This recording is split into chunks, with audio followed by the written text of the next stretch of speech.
Olá, você que nos acompanha todos os dias aqui por nosso canal, rezando a palavra diariamente para poder criar uma intimidade maior com o Senhor. Quero hoje começar essa nossa conversa, esse nosso diálogo, lembrando de algo importante. Oriento a você lembrando aquilo que falamos nos nossos primeiros vídeos. Não apenas ouvir o que o Padre está dizendo, mas criar no teu dia a dia um horário para que você retome essa palavra, faça a tua meditação, pegue alguns elementos que aqui nós indicamos, traga para o teu coração, realizando a leitura orante da Palavra de Deus naqueles passos que nós já ensinamos há tempos atrás. Combinado assim? Então hoje nós damos continuidade ao Evangelho de João, só que até ontem nós estávamos no capítulo 3º. Hoje a gente dá um pequeno salto, permanecendo nesse mesmo evangelista, indo para o capítulo 6º do Evangelho joanino.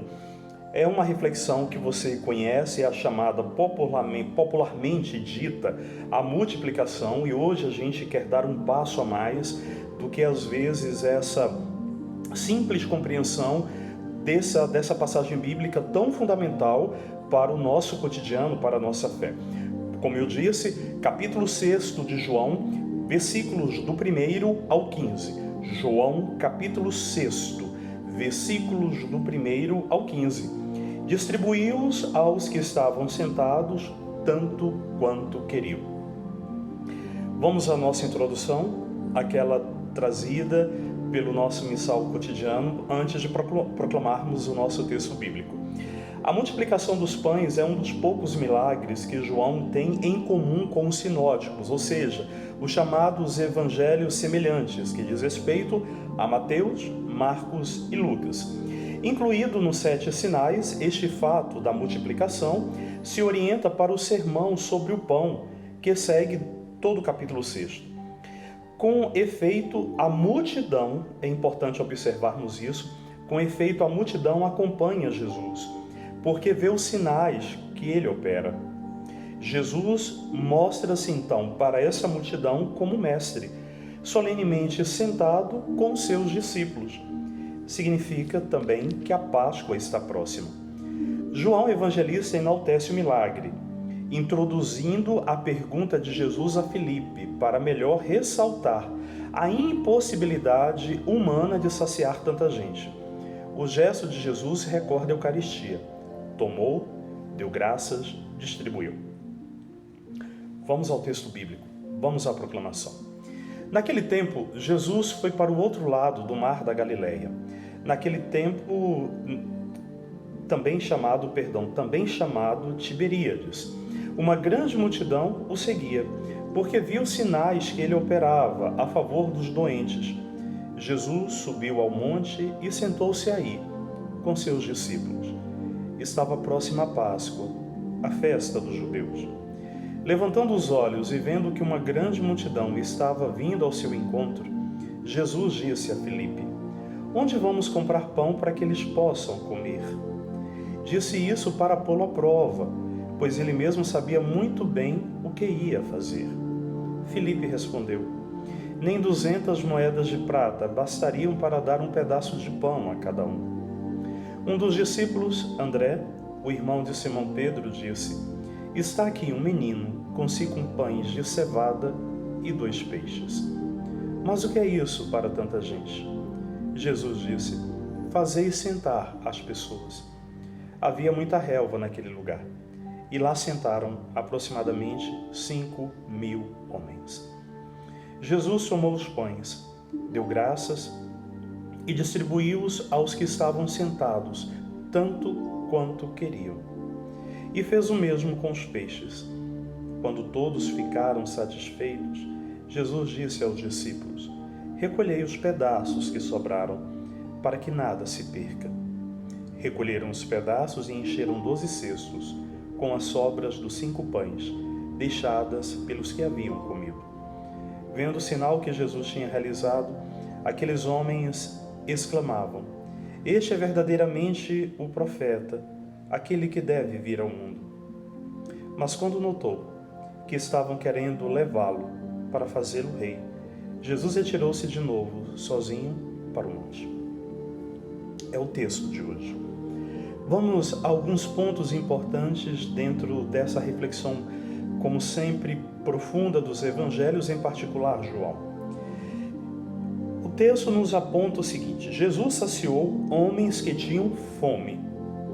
E partimos de uma realidade terrena. Revelou-se a si mesmo, revelou o seu mistério e ao mesmo tempo revelou sua missão. O pão que dá é sinal de outro pão, ou seja, não é possível revelar o pão da vida eterna sem se empenhar a sério nas exigências da solidariedade humana. Ora, queridos, isso aqui é fundamental.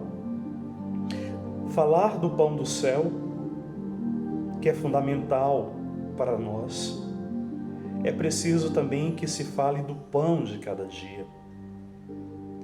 Matar a fome daqueles homens, daquelas pessoas ali, Jesus nos ensina exatamente um gesto sublime de solidariedade a todos aqueles que sofrem e que necessitam. Ignorar isso é ignorar o ensinamento de Jesus. Quando algum cristão, quando algum católico, quando alguém que se diz pertencer ao Senhor, só quer ir ao encontro dele de maneira individual e apenas individualista, na verdade, não encontra o verdadeiro Jesus. Vamos a ele e temos a certeza que nos alimentamos, inclusive na Eucaristia, com o pão do céu, para que possamos ajudar a matar a fome de tantos outros irmãos, inclusive oferecendo o pão de cada dia.